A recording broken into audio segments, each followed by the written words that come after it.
Hi friends, இன்னைக்கு நம்ம ஒரு லஞ்ச் தான் பார்க்க போகிறோம். நான் இன்னைக்கு லஞ்சுக்கு நல்லா கம்மன்னு கருவாட்டு குழம்பும் முருங்கைக்கீரையும் பொரிக்க போகிறேன். நான் தேவையான பொருட்கள்லாம் ரெடி பண்ணி வச்சுருக்கேன். கருவாட்டு குழம்புக்கு புளி கரைச்சி வச்சுருக்கேன், தக்காளி வெங்காயம் காய்கறி எல்லாம் கட் பண்ணி வச்சுருக்கேன். முருங்கைக்கீரைக்கு வெங்காயம் தேங்காய் துருவி எடுத்து வச்சுருக்கேன். சாப்பாட்டுக்கு அரிசி ஊற வச்சு ரெடியாக வச்சுருக்கேன். இப்போ நம்ம ஒன்று ஒன்றா அப்படியே சமைக்க ஆரம்பிச்சிடலாம்.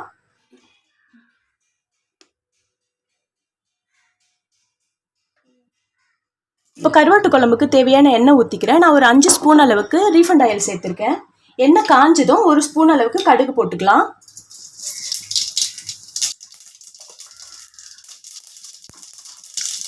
கடுகு நல்லா பொரியட்டும். கடுகு பொரிஞ்சதும் பூண்டு தட்டி போட்டு தாளிச்சுக்கலாம். கடுகு நல்லா பொரிஞ்சிருக்கு. இப்போ நான் ஒரு 10 பல்லு பூண்டு தட்டி வச்சுருக்கேன், அதை சேர்த்துக்கிறேன். அது கூடவே கொஞ்சமாக கருவேப்பிலை சேர்த்துக்கிறேன்.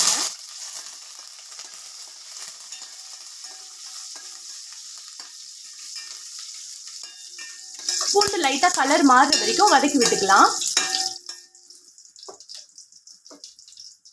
இப்போ பூண்டு நல்லா கலர் மாறி இருக்கு. இப்போ நான் 2 பெரிய வெங்காயம் பொடியாக கட் பண்ணி வச்சிருக்கேன், அதை சேர்த்துக்கிறேன். 4 பச்சை மிளகாய் சேர்த்துக்கிறேன். சேர்த்துட்டு நல்லா வதக்கி விட்டுக்குங்க.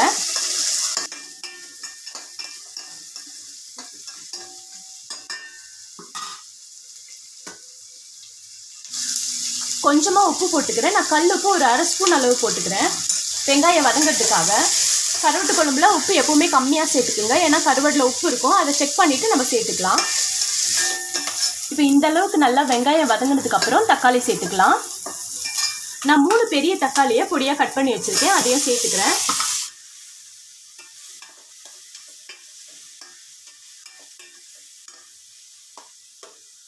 வதங்கட்டும். மூடி போட்டு 1 நிமிஷம் வதக்கி விட்டுக்கலாம்.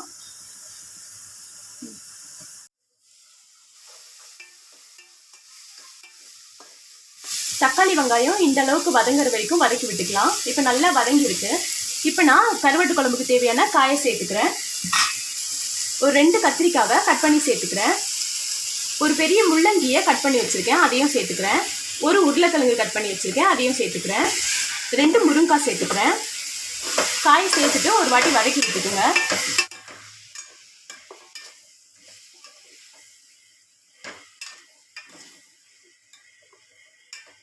கருவாட்டு குழம்புக்கு எப்பவுமே காய் நிறைய போட்டு வச்சா நல்லா இருக்கும். இப்போ நான் இதில் கத்திரிக்காய், முள்ளங்கி, உருளைக்கிழங்கு, முருங்கைக்காய் போட்டிருக்கேன். இது நீங்கள் வேணும்னா கருணக்கிழங்கு, வாழைக்காய் கூட போட்டுக்கலாம், ரொம்ப நல்லா இருக்கும். காய் கொஞ்சம் நேரம் வதக்கி விட்டுக்கலாம். காய் கொஞ்சம் வதங்கிட்டு இருக்கட்டும். அதுக்குள்ளே சாப்பாடு ஒலை பொரிச்சிருச்சு, நான் அரிசியை போட்டுடுறேன்.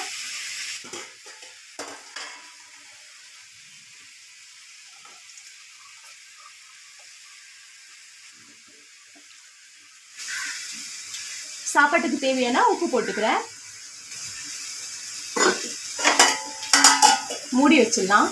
இப்போ காய்கறி எல்லாம் கொஞ்சம் வதங்கிருக்கு. இப்போ நான் குழம்புக்கு தேவையான மிளகாத்தூள் சேர்த்துக்கிறேன்.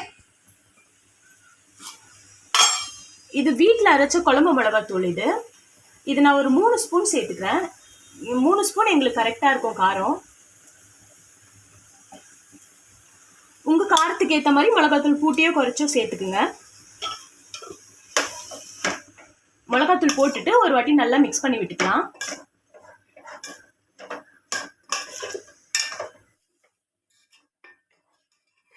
இப்போ மிளகாத்தூள் எண்ணெயில் நல்லா வதங்கிடுச்சு. இப்போ நான் கரைச்சி வச்ச புளியை சேர்த்துக்கிறேன். நான் ஒரு பெரிய எலுமிச்சம்பழ சைஸ் அளவுக்கு புளியை நல்லா தண்ணியில் கரைச்சி வச்சுருக்கேன். நல்லா தண்ணியை தான் கரைச்சி வச்சுருக்கேன். கருவாட்டு குழம்புக்கு ரொம்ப திக்காலாம் புளி கரைக்க வேணாம், மீடியமாக கரைச்சா போதும். புளி தண்ணி சேர்த்துட்டு ஒரு வாட்டி நல்லா மிக்ஸ் பண்ணி விட்டுக்கலாம். இப்போ மூடி போட்டு வேக வச்சுக்கலாம். காய் நல்லா வேகட்டும். அதுக்குள்ளே நம்ம முருங்கைக்கீரை பொரிச்சுக்கலாம். முருங்கைக்கீரை பொரிக்கிறதுக்காக நான் ஒரு 3 ஸ்பூன் அளவுக்கு எண்ணெய் சேர்த்துக்கிறேன். எண்ணெய் நல்லா காஞ்சதும் 1 ஸ்பூன் அளவுக்கு கடுகு சேர்த்துக்கலாம். இப்போ கடுகு நல்லா பொரிஞ்சிடுச்சு. இப்போ நான் 2 பெரிய வெங்காயமும் 4 பச்சை மிளகாவும் கீறி வச்சுருக்கேன். வெங்காயத்தை பொடியாக கட் பண்ணி வச்சுருக்கேன், இதை சேர்த்துக்கிறேன். கொஞ்சமாக கருவேப்பிலை சேர்த்துக்கலாம். சேர்த்துட்டு நல்லா வதக்கி விட்டுக்கலாம்.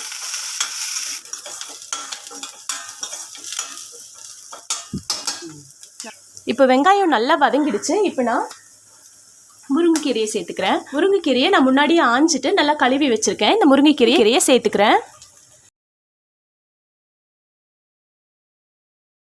கீரையை போட்டுட்டு நல்லா வதக்கி விட்டுக்கலாம். முருங்கைக்கீரை பொரிக்கிறதுக்கு தண்ணி எதுவும் சேர்க்க தேவையில்லைங்க. இந்த எண்ணெயிலேயே கீரை நல்லா வதங்கிடும். தண்ணி சேர்த்தா டேஸ்ட் நல்லா இருக்காது. நம்ம எண்ணெயிலேயே வதக்கி எடுத்தோம்னா கீரை டேஸ்ட் ரொம்ப நல்லாயிருக்கும். ஸ்டவ்வை மீடியம் ஃப்ளேமில் வச்சுக்குங்க.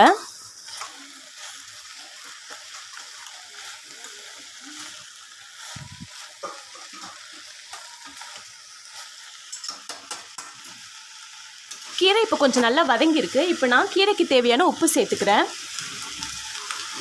ஒரு அரை ஸ்பூன் அளவுக்கு சால்ட்டு சேர்த்துக்கலாம். உப்பு சேர்த்துட்டு நல்லா வதக்கி விட்டுக்கலாம். இப்போ கீரையை மூடி போட்டு 1 நிமிஷத்துக்கு வேக வச்சுக்கலாம். ஸ்டவ்வை ஃபுல்லாக லோ ஃப்ளேம் வச்சுட்டு கீரையை 1 நிமிஷத்துக்கு மூடி போட்டு வேக வச்சுக்கலாம். இப்போ 1 நிமிஷம் ஆயாச்சு. முருங்கைக்கீரை ரொம்ப சீக்கிரம் வெந்துடும். அதனால் 1 நிமிஷம் வேக வச்சா போதும்.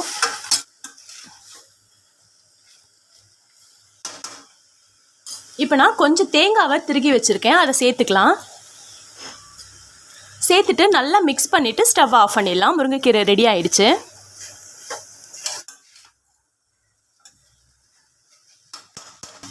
அவ்வளோதாங்க, தேங்காய் போட்டு நல்லா வதக்கி விட்டாச்சு. இப்போ முருங்கைக்கீரை ரெடி ஆயிடுச்சு. நான் ஸ்டவ் ஆஃப் பண்ணிக்கிறேன்.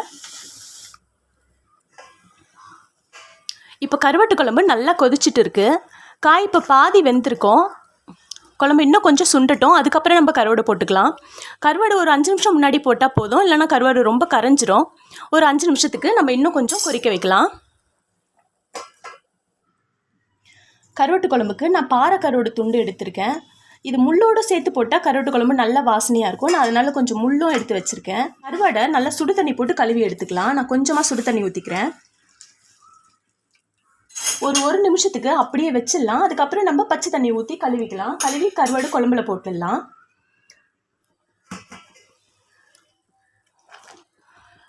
இப்போது காயெல்லாம் நல்லா வெந்திருக்கும். இப்போ நான் கழுவி வச்ச கருவாடை சேர்த்துக்கிறேன்.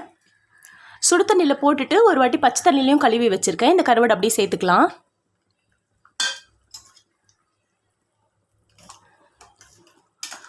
கருவாடை சேர்த்துட்டு ஒரு 2 நிமிஷத்துக்கு மூடி போட்டு வேக வச்சுக்கலாம். இப்போ மூடி போட்டு ஒரு 2 நிமிஷம் இருக்கட்டும். அதுக்கப்புறம் ஸ்டவ் ஆஃப் பண்ணிடலாம். கருவாட்டு குழம்பு ரெடி ஆகிடும். ஓப்பன் பண்ணி பார்க்கலாம். நல்லா வாசனையாக நல்லா இருக்குது. உப்பு டெஸ்ட் பண்ணி பார்த்துக்கலாம். அவ்வளோதான், சரியாக இருக்குது. இப்போ நம்ம ஸ்டவ் ஆஃப் பண்ணிடலாம். இன்றைக்கி லஞ்ச் செஞ்சு முடிச்சாச்சு. சுட சுட சாப்பாடு, நல்ல கமகமன்னு கருவாட்டு குழம்பும் முருங்கைக்கீரை பொரியலும் செஞ்சுருக்கோம். இப்போ நான் சாப்பாடு பரிமாறிக்கிறேன்.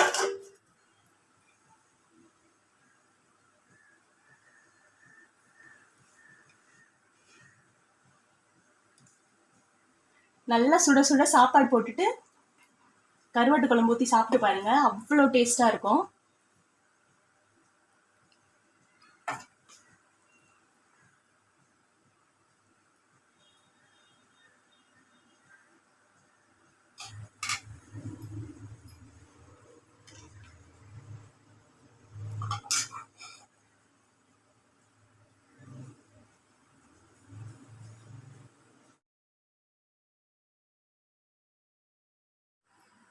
அவ்வளோதாங்க, இன்னைக்கு லஞ்ச் ரெடி ஆயிடுச்சு. கருவாட்டு குழம்பும் முருங்கைக்கீரை பொரியலும். இது எப்படி இருக்குன்னு நான் சாப்பிட்டு காட்டுறேன்.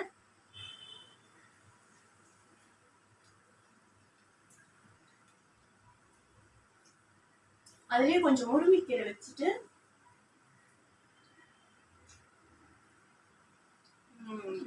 சூப்பராக இருக்கு. ரொம்ப சூப்பராக இருக்குங்க. நீங்களும் கண்டிப்பாக வீட்டில் ட்ரை பண்ணி பாருங்கள். கருவாட்டு குழம்பும் முருங்கைக்கீரையும் காம்பினேஷன் ரொம்ப சூப்பராக இருக்கும். ஒரு வாட்டி நீங்கள் ட்ரை பண்ணி பாருங்கள். இந்த வீடியோ உங்களுக்கு பிடிச்சிருந்ததுன்னா லைக் பண்ணுங்கள், ஷேர் பண்ணுங்கள், சப்ஸ்கிரைப் பண்ணுங்கள், பெல் ஐக்கான் கிளிக் பண்ணி ஆல் கொடுத்துக்குங்க. அப்போ தான் நான் போகிற வீடியோஸ்லாம் உங்களுக்கு நோட்டிஃபிகேஷனில் வரும். தேங்க்யூ. ஹாய் ஃப்ரெண்ட்ஸ், இன்னைக்கு நம்ம ஒரு லஞ்ச் தான் பார்க்க போகிறோம். நான் இன்னைக்கு அப்படியே ஹாய் ஃப்ரெண்ட்ஸ், இன்னைக்கு நம்ம ஒரு லஞ்ச் தான் பார்க்க போறோம். நான் இன்னைக்கு லஞ்சுக்கு நல்ல கமகமன் கீரைக்காக கீரை காய் அதெல்லாம் ரெடி பண்ணி வச்சுட்டேன். சாப்பாடுக்கு அரிசியும் ரெடி பண்ணி. ஹாய் ஃப்ரெண்ட்ஸ், இன்னைக்கு நம்ம ஒரு லஞ்ச் தான் பார்க்க போறோம். நான் இன்னைக்கு லஞ்சுக்கு நல்ல கம்மன்னு கருவாட்டு குழம்பு முருங்கைக்கீரையை நான் முன்னாடியே கழுவி ஆஞ்சி வச்சிருக்கேன். கழுவி வச்சிருக்கேன். முருங்கைக்கீரையை நான் முன்னாடியே ஆஞ்சிட்டு நல்லா கழுவி வச்சுருக்கேன். இந்த முருங்கைக்கீரையை இப்போ நான் அந்த முருங்கைக்கீரையை சேர்த்துக்கிறேன். இவ்வளோ வளர முடியுமா? யாராலவாவது எவ்வளோ முடியாதுல்ல? ஏன் இப்படி வளர்ற? நீ வீடியோ எடுக்கணும்னு யாரும் பார்க்குறேன். வெங்காயம் வதக்கலாம் அப்படின்னு அதான் பேசணும். வெங்காயம் வதங்கிடுச்சு, இப்போ கீரையை போட்டுக்கலாம். நீ சுமிதா சேனலை வளர்தான் ஹேண்ட் ஓவர் பண்ண போகிறான்.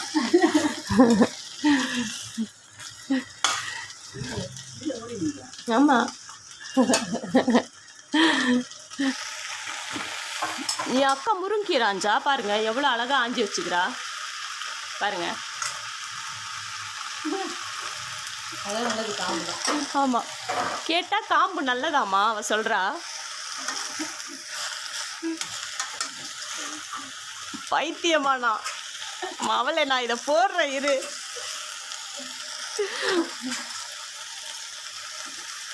பாருங்க, எங்க அக்கா ஆஞ்ச முருங்கைக்கீரை கொஞ்சம் பாருங்க. கரண்ட் ஆஃப் ஆயிடுச்சு.